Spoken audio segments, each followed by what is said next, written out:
আমাদের আজকের টপিক হচ্ছে ভাষা। আজ আমরা জানব ভাষা কাকে বলে। ভাষা হলো মানুষের যোগাযোগের সবচেয়ে শক্তিশালী মাধ্যম। মনের ভাব প্রকাশ করার জন্য আমরা যে সকল কথা বলি বা লিখি তাকেই ভাষা বলে। ভাষা পরস্পরের মনের ভাব আদান প্রদানের একটি মাধ্যম। মানুষের স্বভাব, সভ্যতা এবং সংস্কৃতির প্রকাশ করে এই ভাষা। একটি জাতি বা গোষ্ঠীর মধ্যে প্রচলিত ভাব প্রকাশের মাধ্যম হিসেবে একটি ভাষা ব্যবহৃত হয়ে থাকে। যেমন বাংলাদেশের মানুষ বাংলা ভাষায় কথা বলে। ভাষা বক্তব্যের অন্তর্গত ভাবকে প্রকাশ করে থাকে। ভিন্ন দেশ, কাল, অঞ্চল ও পরিবেশ ভেদে ভাষার পার্থক্য পরিবর্তন হয়।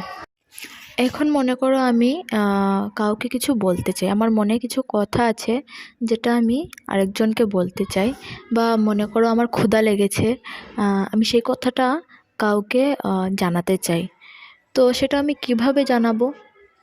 নিশ্চয়ই কথা বলে জানাবো।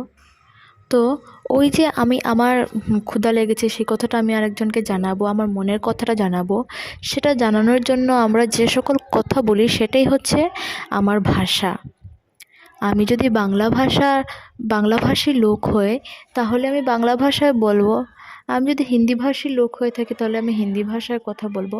প্রত্যেকেরই ভাষা আলাদা আলাদা থাকে এবং আলাদা আলাদা ভাষায় নিজের মনের ভাব প্রকাশ করে থাকে।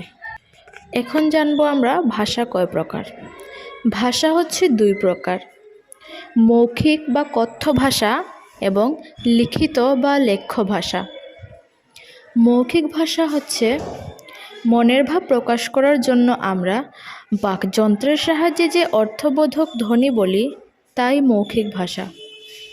মৌখিক ভাষা আবার দুই প্রকার: আঞ্চলিক ভাষা ও সার্বজনীন ভাষা।